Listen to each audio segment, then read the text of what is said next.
మరి ఈ రోజు టీయూ చేసి దాని భుజస్కంధాల మీద వేసుకొని తన నిర్ణయాలను కూడా ఆఖరికి వదులుకొని ఉప ఎన్నికల్లో కూడా కొంతమంది కలిసి వచ్చే శక్తులతో కలిసి మద్దతు తెలుపుతూ ప్రభుత్వాన్ని ఆలోచింపజేసింది.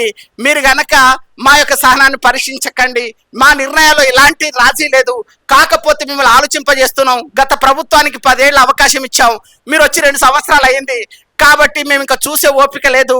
మేము అలా చూసే ఓపిక మేము ప్రయత్నం చేస్తే మమ్మల్ని కూడా ఉద్యమకారులు అనుమానించే పరిస్థితి ఉన్నది. టీయూ చేసి ఉద్యమ మిత్రులకు IFTU తరఫున విప్లవ జేజేలు తెలియజేస్తున్నాను. ముఖ్యంగా రేపు జరగబోయే మిలియన్ మార్చ్కి సంబంధించిన విషయంలో సన్నాహక కార్యక్రమం చేపట్టారు కాబట్టి అది విజయవంతం కావాలని మనస్ఫూర్తిగా కోరుకుంటున్నాను. ముఖ్యంగా సలహాలు సూచనలు అన్నారు కాబట్టి టీయూ జేసీకి సలహాలు సూచనలు ఇచ్చేంత పరిస్థితి ఏం లేదు, ఎన్నో అనుభవాలు ఉన్నాయి. ఎందుకంటే గత సంవత్సరం మిలియన్ మార్చ్ది ఒక సంఘటన ఉన్నది, తర్వాత మొన్ననే సూర్యాపేటలో జరిగిన మహాసభతో ఒకటి జరుగుతూ ఉన్నది. ఈ క్రమంలో మనం చేస్తున్న క్రమంలో వివిధ ఉద్యమ సంఘాలను తర్వాత అధికారంలో ఉన్న పార్టీలను ఆలోచింపజేసేలా రాజీ లేని పోరాట తత్వం అనుసరించడం ద్వారా కొంతమంది టీయూ జేసులు ఇవ్వలేక బయటకు వెళ్ళిన పరిస్థితి ఉన్నది. కొంతమంది కుట్ర పని దీన్ని ఎట్లా బదనాం చేద్దాము, ఆ నాయకత్వం కింద ఉన్న వాళ్ళను కూడా ఏ రూపంలో వాళ్ళను బయటకు నెట్టేద్దామని ఆలోచన చేశారు. కానీ ఆలోచన చేసిన వాళ్ళంతా గుడ్డలు దించుకొని ఈరోజు ఎవరి చుట్టూ తిరుగుతున్నారనేది మనకు మాత్రమే తెలుసు. కాబట్టి ఇలాంటి క్రమంలో ఒక చిన్న సమన్వయ లోపం టీయూ జేసీలో ఉన్నది. ప్రధానంగా ఎవరైతే బాధ్యత తీసుకున్నారో, ప్రధాన నాయకత్వం వహిస్తుందో దీన్ని నడిపిస్తున్న పరిస్థితి ఉన్నది. అది స్పష్టంగా సూర్యాపేట మహాసభ ద్వారా తేటతెల్లమైంది. దాంట్లో కొంత అసంతృప్తి ఉన్న ఆ సభ విషయంలో అన్ని రాజకీయ పార్టీల్లో కదలికలు వచ్చాయి. అన్ని ఉద్యమ సంస్థలు అనుకున్న వాళ్ళు ఈరోజు మేము మాట్లాడకపోతే మా ఉనికి లేదనుకున్న వాళ్ళు గత్యంతరం లేక సోషల్ మీడియాను యాక్టివ్గా ముందు పెట్టుకుని ప్రచారంలో పాల్గొన్నారు. తమకు అనుకూలంగా తమ తాబేదారులైన వాళ్ళ ఎవరైతే మెప్పు పొందాలనుకుంటున్నారో వాళ్ళ ఎమ్మెల్యేల ఎంపీలతోటి ఇలాంటి ప్రకటన కూడా ఇప్పించి ఉద్యమకారులను మోసం చేసే ప్రయత్నాలు కూడా చేశారు. అందులో భాగంగానే డిసెంబర్ నాటికి ప్రొఫెసర్ కోదండరాం ఆధ్వర్యంలో ఉద్యమకారుల సమన్వయ ఆలోచన చేసి వారిని చైర్మన్ చేసి ఉద్యమకారులకు తీపి కబురు అందుతుందని మనల్ని మభ్యపెట్టిన పరిస్థితి.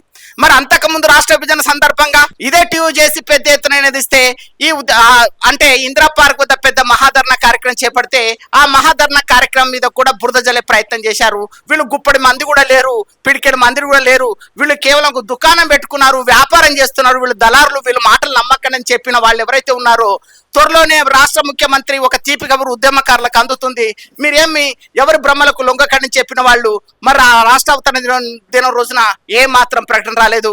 మరి డిసెంబర్ ప్రొఫెసర్ కోదండరాం నాయకత్వాన్ని కూడా ఏ మాత్రం తీపి కబురు అందలేదు. మరి ఈ రోజు టీయూ చేసి దాని భుజస్కంధాల మీద వేసుకొని తన నిర్ణయాలను కూడా ఆఖరికి వదులుకొని ఉప ఎన్నికల్లో కూడా కొంతమంది కలిసి వచ్చే శక్తులతో కలిసి మద్దతు తెలుపుతూ ప్రభుత్వాన్ని ఆలోచింపజేసింది. మీరు గనక మా యొక్క సహనాన్ని పరీక్షించకండి, మా నిర్ణయాల్లో ఎలాంటి రాజీ లేదు, కాకపోతే మిమ్మల్ని ఆలోచింపజేస్తున్నాం. గత ప్రభుత్వానికి 10 ఏళ్ళ అవకాశం ఇచ్చాం, మీరు వచ్చి 2 సంవత్సరాలు అయింది, కాబట్టి మేము ఇంకా చూసే ఓపిక లేదు. మేము అలా చూసే ఓపిక మేము ప్రయత్నం చేస్తే మమ్మల్ని కూడా ఉద్యమకారులు అనుమానించే పరిస్థితి ఉన్నది, సందేహపడే పరిస్థితులు ఉన్నాయి. కాబట్టి మేము ఖచ్చితంగా ప్రత్యామ్నాయ రాజకీయ పార్టీ అయితే ఏర్పాటు చేయదలుచుకున్నాము అనే సంకేతాలు అందుతున్నప్పుడు ఈ అవకాశాన్ని ఢిల్లీ లిక్కర్ స్కామ్ రాణి గారు దాన్ని అందిపుచ్చుకున్నారు. ఆ రాణి గారు అందిపుచ్చుకున్న తర్వాత అసలైన తెలంగాణ నేనే ఉద్యమకారులకు న్యాయం చేయలేకపోయినాం, కాబట్టి మా తప్పైందని ఆత్మహత్య చేసుకున్నా.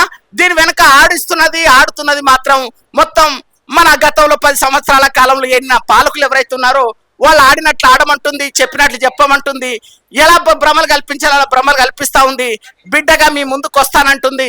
అలా కొంత ఉద్యమకారులు గందరగోళపరిచే ప్రయత్నాలు చేస్తా ఉంది. మొన్న మున్సిపల్ ఎన్నికల్లో ఒక ఫార్వర్డ్ బ్యాక్ కి సంబంధించిన వాళ్ళకి మద్దతు తెలుపుతూ ఒక 40 కార్పొరేట్ స్థానాలు వచ్చేటప్పటికి చూస్తేవా మా సత్తా ఏంటో, అవి పిక్చర్ బాకీ హై, అవి ట్రయల్ హై అంటుంది. అంటే చూడు ఎలా ఉన్నదో పరిస్థితి. అంటే ఉద్యమకారులను ప్రలోభకు గురి చేస్తుంది, మోసపుస్తుంది, మభ్యపెడుతుంది. తనకున్న ఈ యొక్క ఎన్నికల్లో వచ్చిన ఫలితాలను కూడా నా వైపు ఉద్యమకారులు ఉన్నారు, ప్రజలు ఉన్నారని చెప్పి మభ్యపెట్టే మోసపుచ్చే ప్రయత్నం చేస్తా ఉంది. ఇలాంటి కుట్రలను కుతంత్రాలను ఉద్యమకారులు అప్రమత్తంగా ఉండాలా. టీయూ చేసి నాయకత్వం పట్ల పూర్తి విశ్వాసం ప్రకటించాలా. రేపు మిలియన్ మార్చ్ విజయవంతం చేయడం ద్వారానే ఈ టీయూ చేసి సత్తా ఏంటో స్పష్టంగా ప్రభుత్వానికి ఇతర ఉద్యమ సంస్థలు అనుకునే వాళ్ళకు కూడా తెలియజేయాల్సిన అవసరం ఎంత ఉంది. అందులో ఒక సమన్వయ లోపాన్ని మాత్రం సరి చేసుకోగలిగితే అద్భుతమైన విజయవంతమైన ఆ యొక్క మిలియన్ మార్చ్ కార్యక్రమాన్ని మీ సొంతం అవుతుందని ఈ సందర్భంగా గుర్తు చేస్తూ ఈ అవకాశం ఇచ్చిన మిత్రులకు మరోసారి ధన్యవాదాలు తెలియజేస్తున్న మిత్రులారా.